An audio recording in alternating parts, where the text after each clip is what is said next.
कर्म करे किस्मत बने, जीवन का यह मर्म, प्राणी तेरे हाथ में, तेरा अपना कर्म, तेरा अपना।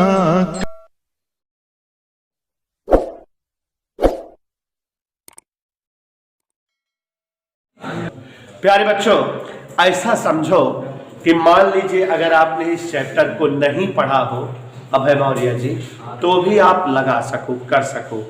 डॉपलर प्रभाव, यही जो है लेसन है, सभी लोग ध्यान दीजिए। डॉपलर प्रभाव नामक लेसन जो कि अंतिम लेसन है, आपको इसी लेसन पर सवालें लगानी है। और इस लेसन में केवल 2 सूत्र है और इसकी सवाल एग्जाम में पूछता जरूर है। 10-11 प्रश्न बोले हैं, अभी सुस्मी एक तरफ से लगवाते हैं, ठीक है?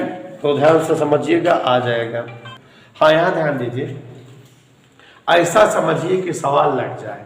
इस तरह से पढ़िए जो चीज़ क्लास में पढ़ा रहे शिवांशु, कि घर पे पढ़ना ना पड़े ना, क्योंकि एग्जाम नजदीक है, थोड़े पढ़ा रहे हैं।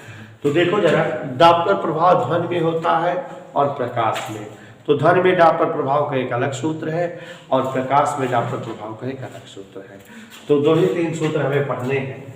यहाँ देखो जरा, ध्वनि में आभासी आवृत्ति, थोड़ा सा समझ लीजिएगा हमारे साथ। आभासी आवृत्ति n डैश बराबर n v माइनस vo बटा v माइनस vs, यही सूत्र है। और v का मतलब ध्वनि का वेग। सवाल में जो ध्वनि का वेग दिया है उसको v की जगह पर लिखिएगा। vo का मतलब श्रोता का वेग, जो सुनता हो उसका वेग। और vs का मतलब स्रोत, जो ध्वनि बनाता हो उसका वेग। एक और बात, उन्हें सर यहाँ कंफ्यूजन दूर कर रहा हूं। यह सूत्र बना है कि स्रोत और श्रोता एक दिशा में है। मतलब ये ऐसे स्रोत है और ये ऐसे श्रोता है, ऐसे। अब अगर कभी सवाल में कह दे कि स्रोत श्रोता से दूर जा रहा है, सवाल में कह दे तो स्रोत तो श्रोता की ओर आ रहा है, उसके लिए सूत्र है ना ये। अगर स्रोत श्रोता से दूर जा रहा है, माने इसका मतलब ये इधर जा रहा है। तो जब स्रोत श्रोता से दूर जाता रहे तो vs को माइनस में लिखना, माने तब यहां चिन्ह प्लस हो जाएगा। और ऐसे देखो, श्रोता जो है स्रोत से दूर जा रहा है, दोनों एक ही डायरेक्शन में मूविंग कर रहे हैं, तभी सूत्र आई है।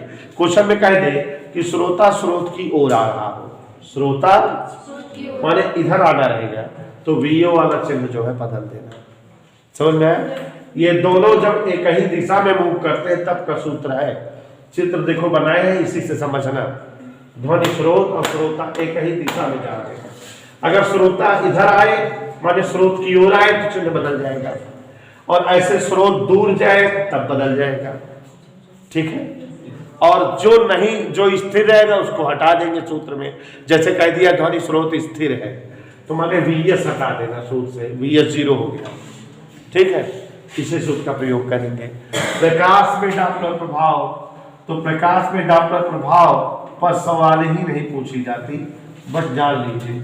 न्यू डैश बराबर न्यू 1 प्लस v अपान सी 1 माइनस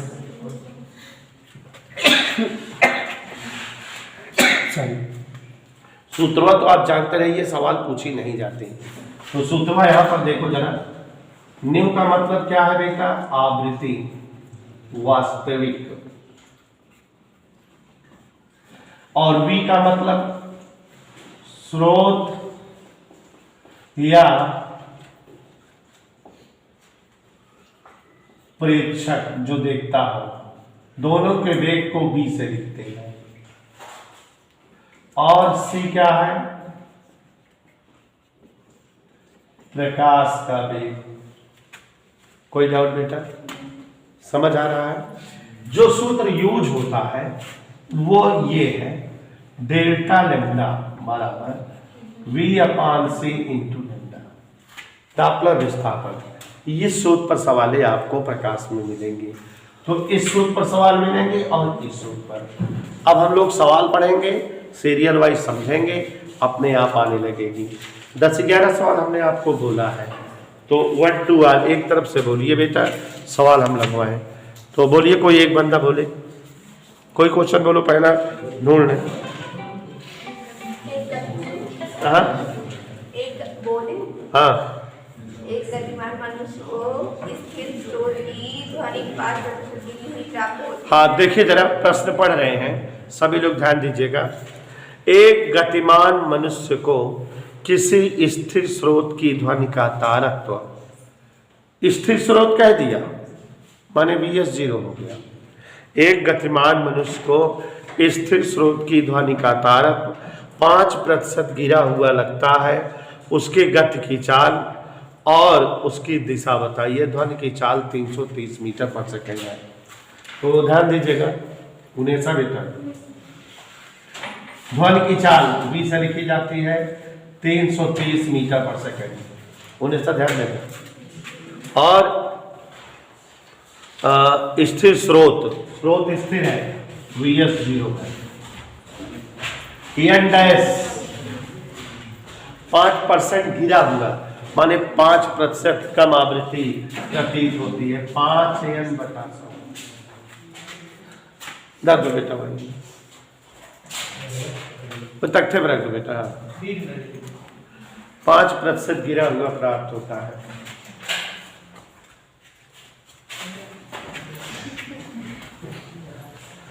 इधर अब 19 जी सूत्र लगाए, अपने आप आंसर आ जाएगा बेटा, कोई डिस्टर्बेंस नहीं होगा। कौन सा सूत्र लगाए? देखो, गतिमान कह रहा है, गतिमान मनुष्य माने श्रोता गतिमान है। गतिमान श्रोता को आवृत्ति घटी हुई प्राप्त होती है, इसका मतलब इनके बीच की दूरी बढ़ रही है। ठीक है, तो इनके बीच की दूरी बढ़ रही मतलब ये इसी तरफ जो है श्रोता से विपरीत जा रहे हैं। कौन सा सूत्र लगेगा? n डैश बराबर n, दूर जा रहे हैं V माइनस VO अपान V। Vs नहीं लिखेंगे, क्यों? क्योंकि Vs स्थिर है, 0 हो गया। अब इसे में मान रख दे बेटा, n डैश की जगह V माइनस n से कट गया, तो 5 एकम 5 20 में 100, 20 एकम 20 बराबर 20V माइनस 20VO। सुस्मित इधर आ गया और वो उधर, 19V बराबर 20VO। ठीक है, ये इधर लाए तो 20VO बराबर 19V, तो VO बराबर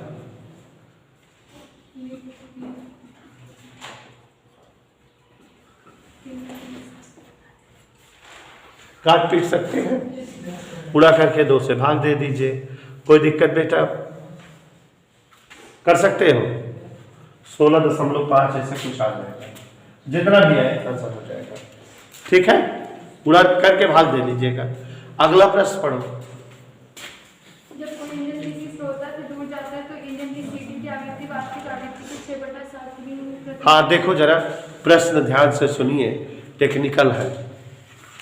कोई इंजन किसी श्रोता से दूर जाता है, कोई इंजन माने ध्वनि स्रोत, श्रोता से दूर जाता है, इधर जा रहा है ना, श्रोता से दूर जा रहा माने Vs को प्लस बनाएंगे। और स्थिर श्रोता माने VO 0। ठीक है ना? तो इंजन के सीटी की आवृत्ति वास्तविक आवृत्ति के 6/7 गुना प्रतीत होती है। n डैश बराबर 6/7 n। सुस्मित, चाल वायु की 330, ध्वनि की 330 मीटर पर सेकेंड।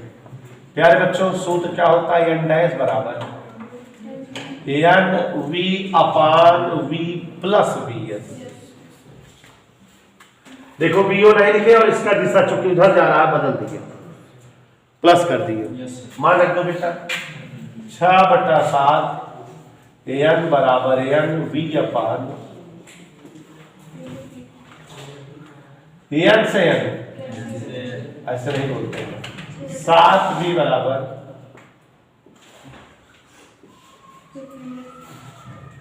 क्या दिक्कत है? 7 बी में भी घट गया तो अपने को बी एस चाहिए।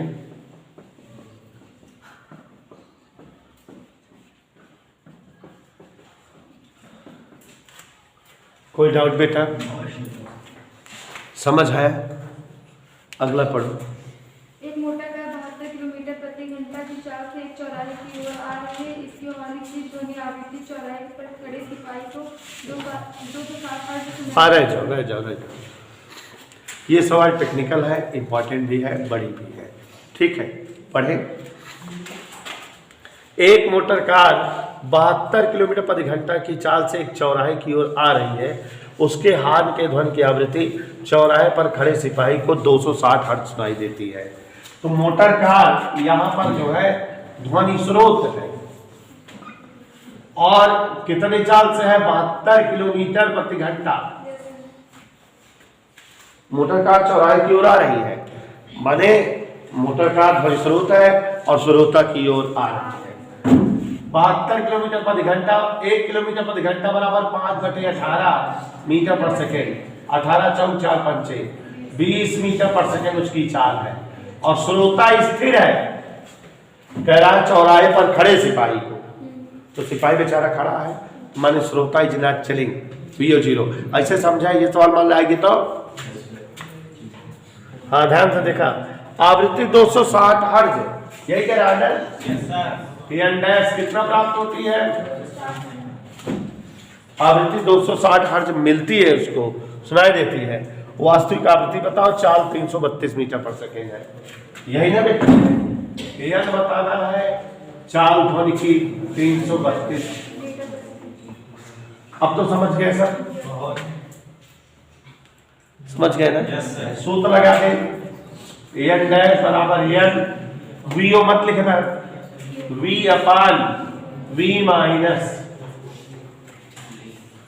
मजा आया? आगे बढ़ो। एन डैश की जगह V की जगह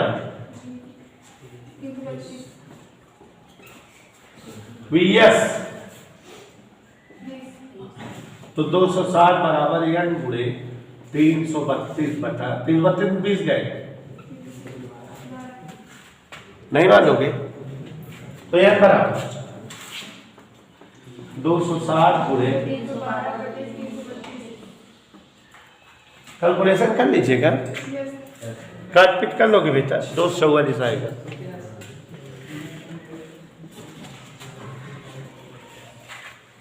कहीं कोई दिक्कत? क्वेश्चन नंबर 4 पढ़ते हैं, ध्यान सुनिएगा।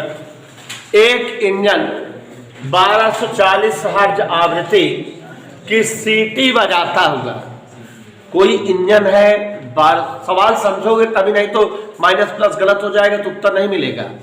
1240 हर्ट्ज आवृत्ति की सीटी बजाता हुआ 90 किलोमीटर प्रति घंटा के वेग से पहाड़ी की ओर जा रहा है।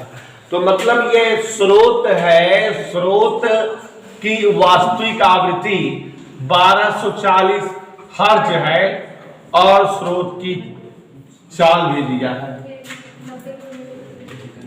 कितना दिया बेटा?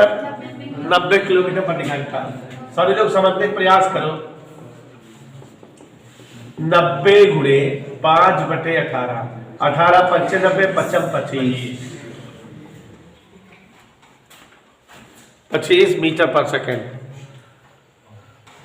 एक स्पष्ट प्रतिध्वनि ड्राइवर को सुनाई देती है। देखो यहाँ टेक्निकल हो गया, ध्यान समझो नहीं सर? टेक्निकल ये हो गया बेटा कि जैसे इंजन है, इंजन की आवाज गई तो गई पहले कहाँ गई? पहाड़ी पर, टकराई, वही आवाज लौट के आई, इसको सुनाई ड्राइवर को। ठीक है ना? तो यहाँ जो है जब सुनाई देती है तो ये श्रोता हो गया, और इसकी भी चाल यही हो गई। वहां से जो आ रही है, पहले यहां से जो ध्वनि उत्पन्न हुई पहाड़ी पर लड़ेगी तो वहां किस आवृत्ति ध्वनि होगी ये पता करें, तो वो यंडैस आ जाएगा। नहीं समझे? जैसे ये इंजन है, ये चल रहा है, यहां कहीं पहाड़ी है, ध्यान से देखो, तो जब यहां से आवृत्ति यन है तो ये आवाज यहां जाके लड़ी तो यहां कुछ आवृत्ति पता लगेगी। पहाड़ी पर कितनी आवृत्ति है हम पता कर सकते हैं सूत्र का प्रयोग करके। ये श्रोता मान ले, पहाड़ी को श्रोता मान ले, स्थिर है, तो इस आवृत्ति तरंगे यहाँ पे आई, माने जो है स्थिर श्रोता की और पहाड़ी की तरंगे आई। कितनी आवृत्ति यहाँ पर हुई पता लग जाएगा। फिर उसके बाद यही जो है ध्वनि इधर आएगी, ठीक है, तो ध्वनि इधर आएगी, इसको सुनाई देगी। अब की बार के केस में ये श्रोता का काम कर रहा है जो इंजन पर ड्राइवर है, और गतिमान भी है, जबकि स्रोत क्या है, स्थिर। तो फिर जो आएगा उत्तर पता लगेगा। समझ में आई बात? टेक्निकल हो गई ना। इंजन से उत्पन्न ध्वनि, चुप, इंजन से उत्पन्न ध्वनि जब पहाड़ी से टकराए तो आवृत्ति, क्या करते बोले ना बोले यंडैस, ध्यान से देखो, आवृत्ति यंडैस। अब इस केस में सूत्र याद करो, यन V माइनस VO यही होता है, लेकिन यहां पहाड़ी स्थिर है, अपार V माइनस VS श्रोता गतिमान है।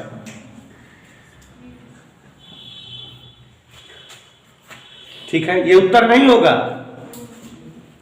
यन माने 1240, V मतलब ध्वनि की चाल 335 मीटर पर 335, हाँ,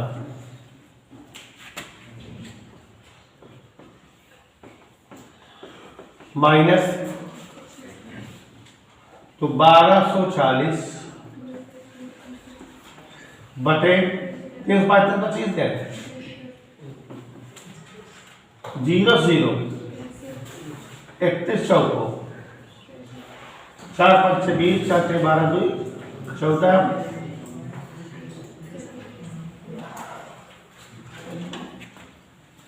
1340, माने अब 1340 सर्ज आवृत्ति तरंगे यहां पर मिलेगी। यह उत्तर नहीं हुआ, यहां से ध्वनि यहां आएगी, प्रतिध्वनि हेतु।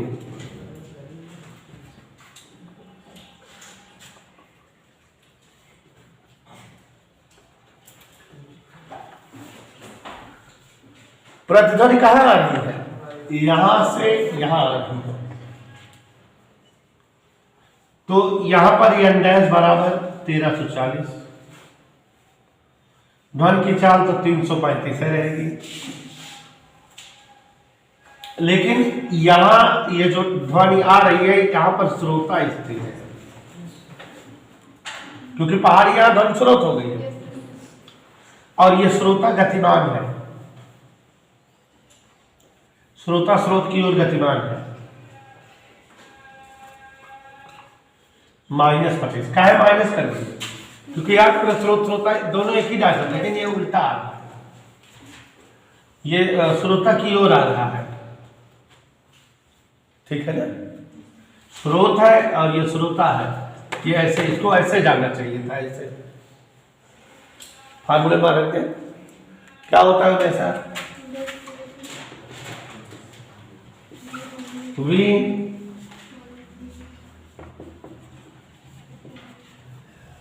ठीक है, तो VS 0 हो गया। कोई डाउट बेटा, वैल्यू रखे, चलो बात समझ में आ रही है। यंडैस V कितना है, VO कितना है बेटा, अब माइनस यूज हो गया,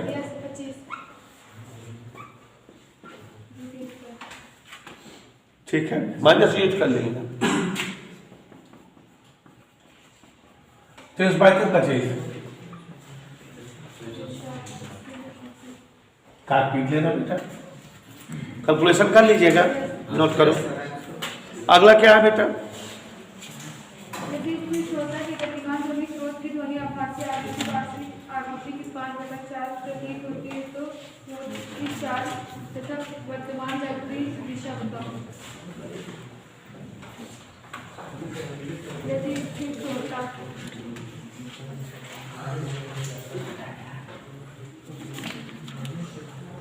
पता ना कहाँ बोले।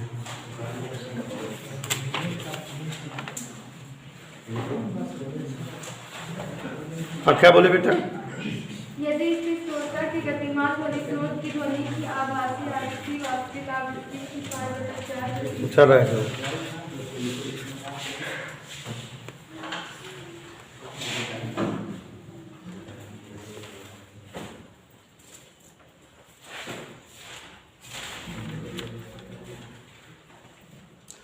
लगा लो तब तक इसको।